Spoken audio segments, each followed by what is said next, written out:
What is going on, everybody? Welcome back to the channel. Aftersound here, bringing you Splinterlands content every single day. We also stream right here on this channel as well as on Twitch, so make sure you come by and say hello.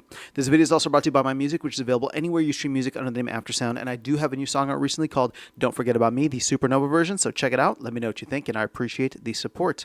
All right, guys, we are going to start our deep dive analysis into the Bloodlines for Conclave Arcana, and not all the Bloodlines, obviously, but specifically the ones that are catered to by the Summoners. So we're going to start with Dwarves today, and this will be the first out of, I guess, 6 or 5. Or I don't know however many there end up being.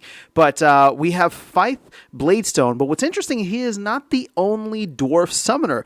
When I pulled up Dwarf here, you could actually see that from Rebellion, Dolfar Darflak, the dual element summoner, is also listed as a Dwarf. Now, this summoner does not have the Bloodline Dominion ability. So, again, it doesn't really matter, but I just thought that that was a little fun fact.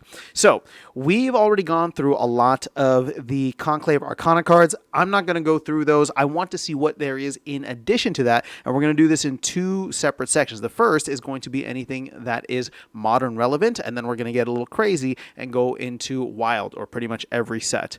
So the thing is, with Fythe Bladestone being a fire unit, or fire archon, I should say, you can already bring in Mana Warden, right? This is one of the promo cards from Rebellion, so there's nothing new here in that sense. Where it gets a little bit more interesting is really just these 2 cards, because for the most part, right, Grimbardoon Fighter, Grimbardoon Smith, and even Ferris Brewer, like, all of these are neutrals, and so I believe you should be able to bring it in as long as neutrals are available. And if the rule set is no neutrals allowed, then you probably wouldn't be able to bring them in, even if they're dwarves. I don't know. Somebody correct me on that if you've been able to do that. But my guess is that really the only synergy that you get as a benefit would be in Baradalin, who is a dwarf, as well as Mad Kaboomist. Now, I'm trying to go through and see, and I have not done this is my first time looking at this stuff with you guys. I've seen obviously some synergies here and there when I've come across them in battles, but for the most part, that's really it.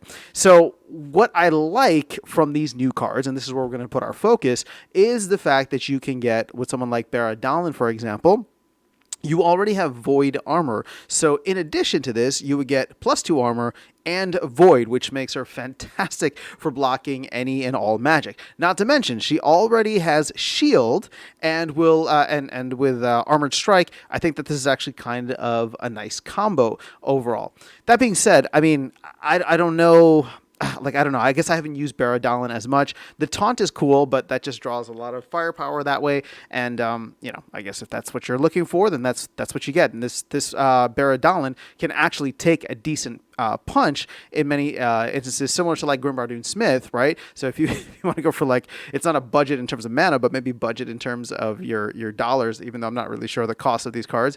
But with someone like Baradalin, you'd actually get somebody who has their own attack, who has both shield and void armor, and can attack, right? And obviously taunt. So interesting combo there. The other one that we have is Mad Kaboomist. So this card gets obviously +2 armor as well as void. Now, where I think this could be interesting is if you have a magic only rule set, because then you can pull another card in, right? So you get this. It's a Snipe, Divine Shield, and this is a Conclave Arcana card, right? Not Rebellion.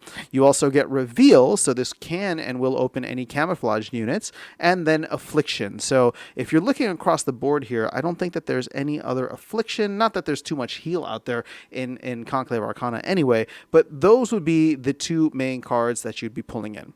All right, so let's go now to Wild and see what else there is. So again, anything fire. Oh, and take a look at this. I didn't even realize this, but Scargor, I guess, is technically a dwarf as well. So lots of dwarves in the fire element overall. So 3 summoners actually, which is kind of funny. Maybe even more. Nope, that's it.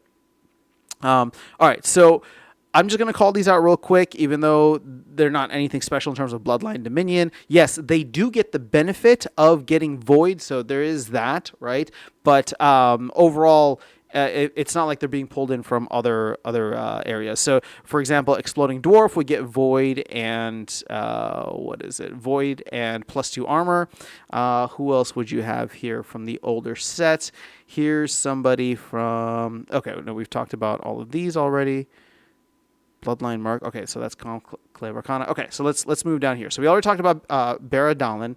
You have, and we talked about Mad Kabumis. You would have Time Meddler, and this does make for something interesting here because Time Meddler, for example, has Thorn's Return Fire, and if you give him Void, he actually becomes really interesting for the it becomes interesting all around, but for any like non-melee battles, you would have Return Fire and Void. You'd have a decent amount of armor. You'd add on to that. You have a decent attack, right, at 2 magic damage. And even if it's just magic only, for example, this is a card that would come in handy.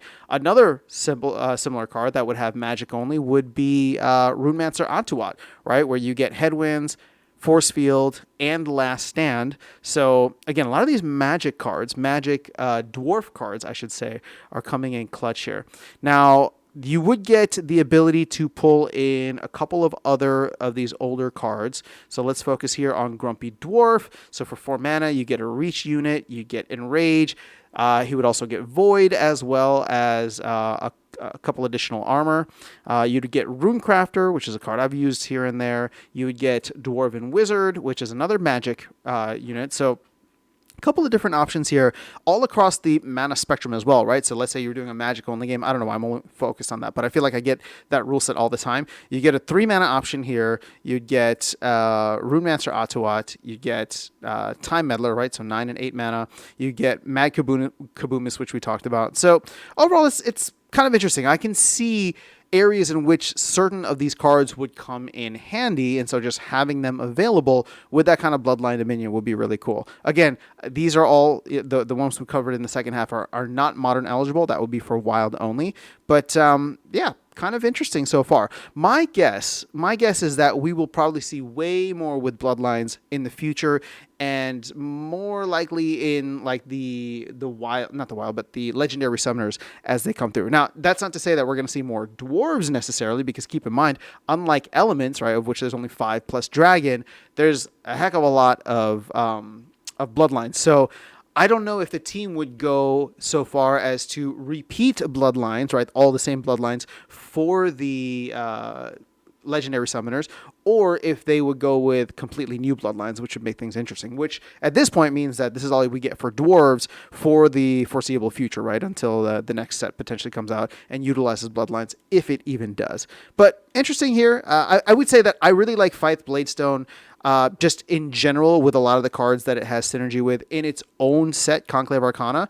I don't know. I mean, maybe I'm just not looking at this fully from like, I have no context to compare it to the other bloodlines just yet, but it seems underwhelming, if I may say that. So again, within his own context, right, within just like the fire element for Conclave Arcana, there's a lot of really cool synergies here. There's a lot of really great cards, but like the additions are like cool, but not necessarily like, I don't know, game-changing. Maybe Baradalin, maybe Runemancer Atuat, but that's all I got. So let me know your thoughts in the comments below.